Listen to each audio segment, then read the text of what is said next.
GTN viewers, remember Steve. Steve works at the GTN Megabase. He does lots of fancy stuff on a computer. He's also a triathlete. But like many, the last couple of years of COVID restrictions and lockdown derailed his triathlon training and racing plans.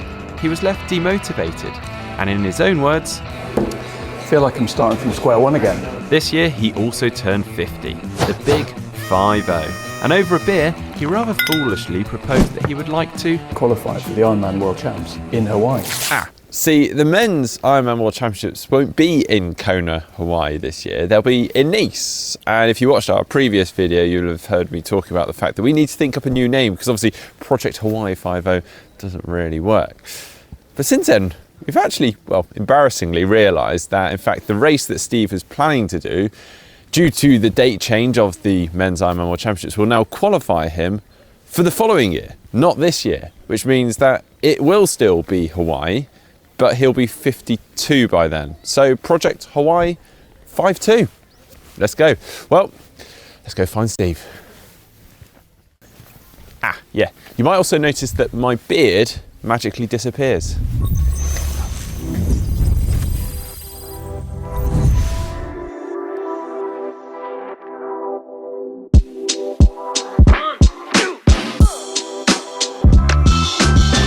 Today we've come to Vera's Velo in Norwich to use the swanky ID match system from Italia to get Steve all set up and comfortable on his bike.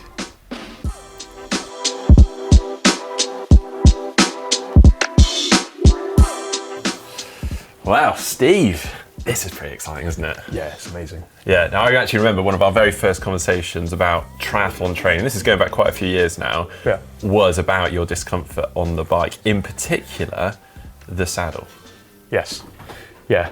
I've always struggled, to be honest, so I've always done my own research, probably made some bad decisions, maybe changed too many things too quickly, but yeah, particularly I've always had, on longer rides, a bit of discomfort, you know, bit of numbness depending on the ride or how much effort I'm putting in, you know, through the pedals. So yeah, definitely something that I need help with. For sure.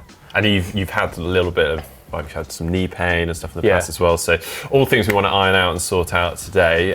So very excited to try and help you out today. So we're using the Italia ID Match Bike Lab today, which is fancy. It's bringing together collected data and motion capture analysis through 3D scanning. It's going to put you hopefully in the optimal position on your bike and of course sorting out some of those choices of contact points, in particular this saddle. So let's get to this. Yeah, let's do it.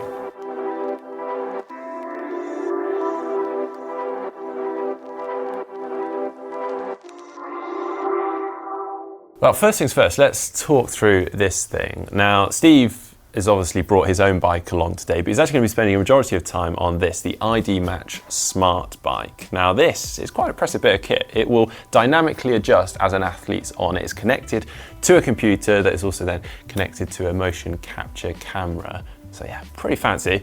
Now this will actually save a ton of time rather than the ordinary kind of faff of swapping out parts, shims, spacers on a bike as you do a bike fit. We'll do it all on here and then transfer that over onto his own bike at the very end. So talking of which, obviously this is set up for a road bike. Steve's brought along his road bike today and we're trying to get ready for a triathlon. Now, Steve did used to have a tri bike a few years back. He sold that partly because it was so uncomfortable. He's doing a majority of his training on his road bike at the moment, but we are hoping to get him a triathlon bike in due course. So for now, we're gonna set him up on the road bike and get that spick and span, and then at the end we'll also do a tri-bike fit and setup. He can take that data away, and once we've got him a tri-bike he can transfer that over. And to help us today, the computer this is all running through is pulling data from the cloud from every bike fit that these bike systems have completed around the world. That's over 55,000 bike fits.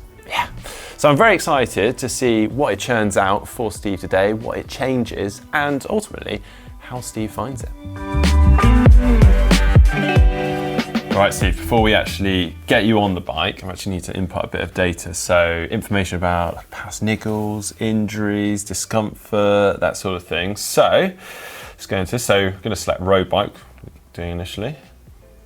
And then, so I think the main areas around pelvis, sort of. Yeah, region. seat comfort. Yeah, so if we hit pelvic area, Yeah. on a scale of 1 to 10, how uncomfortable or painful? I think it gets to the point where it's just kind of almost ruins the ride, so I'd say it's probably quite high. Yeah, like 9, 10 sort of region. Yeah, let's go for 9. Yeah, and then that's been going on for, well over, you've been doing that for over a year? Yeah, definitely. Yeah, about a year. So we're gonna, cool, okay. Any other problem areas? Yeah, right knee is... Okay. Any others? I mean, on really long rides, I might get a bit of neck discomfort. Yeah. Okay, super. We all good there? That's it, just those 3. All right. And now we get to use the fancy motion capture camera, which amazingly doesn't require any nodes attached to your body, like with some others. Steve simply needs to bend and touch his toes. So in this case, as close to his toes as possible. Now this isn't measuring your flexibility or curvature of your back necessarily, but more the angle at which your pelvis rotates, which will obviously have a big impact on the bike setup and saddle choice. Now the next part of the puzzle, cleat position. Of course, this is a very important contact point with the bike. Many people can overlook this, but it can drastically change your comfort, muscle use, and performance on the bike. The first part of this though is the forefoot tilt meter. Similar to a gait analysis in running, this is checking as to whether you're neutral or whether you supinate or pronate, which is where this nifty little device comes in. Using those measurements, we can now position the cleat on the sole of the shoe accurately using the lasers to align.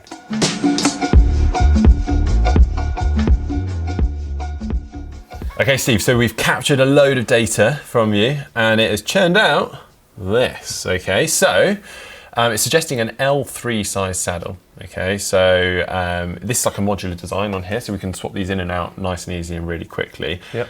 Here's the road saddle. We're going to Okay. suggest, obviously, we're setting up on the road first of all, and then this is the tri saddle. Okay. So we'll save this for later on. We do the tri bike fit. Yep. This is going on in a second. Okay. It's also suggested the medium handlebar sets. That's 42 centre to centre. Yep. Crank length 172.5. What are you currently on? Which is perfect. Spot on. Yeah. Perfect. Okay. And then it's also suggested an L2 arch size. So this is basically an insole that we're going to pop into your shoes. Okay. And it's just going to help with the sort of holding the arch and the foot better. And then in terms of the cleat position, it's suggesting a -2 degrees with the cleat. So Okay. just to keep that foot in the right position. So next thing we've got to do, obviously you've got your bike here. We're actually going to take some measurements from that, and that's going to automatically set this up as basically like a start or a baseline for you. And then you can Fantastic. get on. Amazing, yeah. Looking forward to it.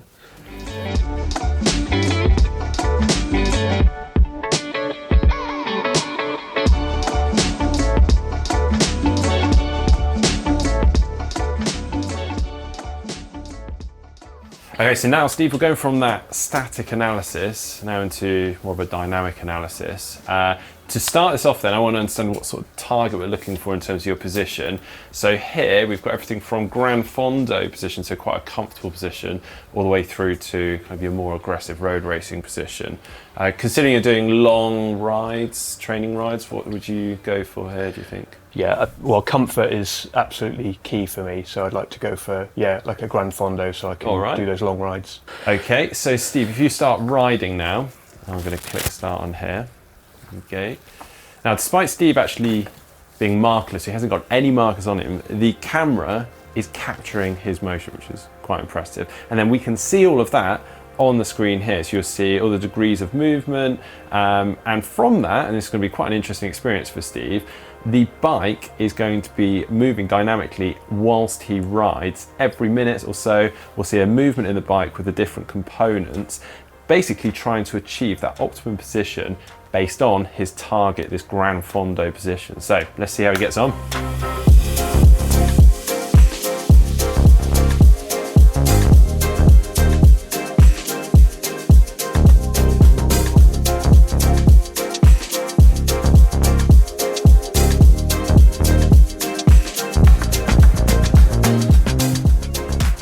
Okay, so the automatic screening has completed. The bike has stopped moving. I'm now actually going to enter the manual mode, and we can do a few little tweaks based on what we're seeing here and the numbers are suggesting. So saddle up a touch. Interesting. Different. Okay, so the knee looks good, the lumbar looks good, which is good because we were focusing on that a lot, but the shoulder area is looking quite close. I'm actually going to just stretch that out ever so slightly. We'll go a touch more, and then I'm going to scan again.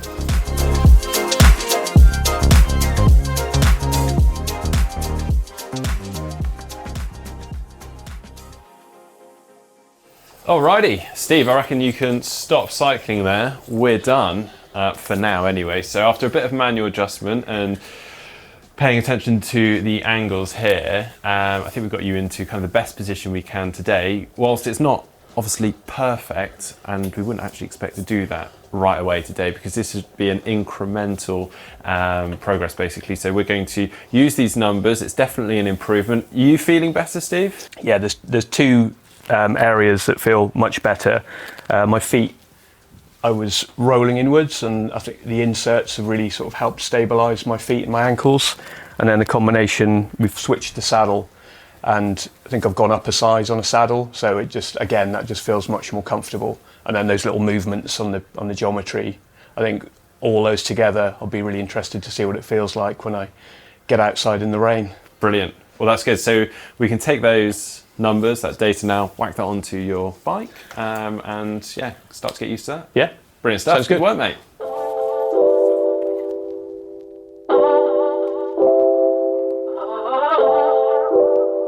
Okay, so we've got all your data to go onto your bike, but we can also have a look through all the other bikes on here, should you be in the market for others. Maybe. But let's roll down to Guerciotti, your own bike, and also just check you're on the right bike. Yeah, good. Here we go. So ship product. So this is actually your bike. Details. It's actually suggesting you should ride a 54, which you're on. Yeah. So well done. You got the right size bike. Lucky. We hit choose here. So it's suggesting that you should be on a 110 stem length, which again, you're on. Yep. We do need to come down ever so slightly in terms of the spacers underneath that, which may obviously give you a tiny bit more reach with that. If we look at the data alone, actually it suggests you want a tiny bit more reach, so there's something we can't get on this bike quite so easily, but you are in the right ballpark, so that's good. Good. Now, interesting, saddles, because this is where you're getting a lot of issues. So we go on Sell Italia in terms of what it's suggesting. We've got you on the Flight Boost, and that's in an L3, and you started to feel some improvement there, so that's good. Absolutely. Yeah, I mean, that's good because it means that discomfort, at least it was focused on one area, on the saddle. Yeah. So yeah, that's good news that I don't have to buy another road bike. Good, yeah. Specify road bike. Well, talking of which, I think now we just need to get you back on, and we're going to get you set up for your tri-bike position. So we've got all that information and data ready for that bike when it arrives. Yeah. Should I choose to get one? Maybe. Yeah, let's keep the budget fairly low. Just let's not aim too high here. Yeah, quite right.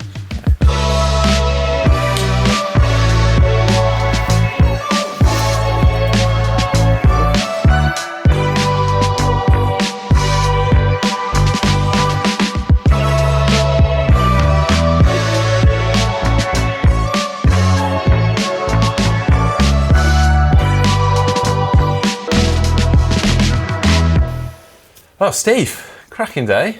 We've got some good results there that we can take away. Obviously, the guys are actually working on your road bike right now, so they're changing some of the stuff from what we've collected. We've now got your metrics, your data for the tri-bike once we've got that. Yeah. So that's great. And you're happy, hopefully, with all that? Yeah, no, I've got so much more than I thought. I mean, I've not only got some decent measurements and a bit more understanding about, my feet and my saddle, but also just a few things to work on, like flexibility, and also that this isn't a one, just do it once, but it's actually nice to know that I could come back and my physiology might have changed. So it's it's really interesting. It's been a good day. Yeah, I think that's probably the key. I think a lot of people think like a bike fit is a one and done sort of procedure, but as we've shown today, yes, it's got you closer to that ideal, but there is still work to be done. And as you say, you maybe a bit of flexibility work needed, and it'd be daft to just suddenly change everything overnight. I mean, that's asking for trouble and issues. So yeah, we can work towards that, and maybe later this year we come back again. But the nice thing is we're 6 months out from your event, and that is important. We've started in plenty of time, and you can start changing them and working on it. So. And also I think with some of my injuries, whereas they were a bit of a mystery, I didn't know how I did them, it's actually quite nice to know that, you know, I might have caused it by badly, you know, fitting my own saddle. So that mystery has kind of been solved, so that gives me a bit of reassurance. Brilliant. So that's been great. Awesome. Well, what a good day. Yeah, it was cracking. So thanks, guys, for tuning in. If you enjoyed today's video, give it a thumbs up. Don't forget to subscribe to GTN. You can follow along with this series with Steve towards his Ironman racing. So yeah, hit that subscribe button.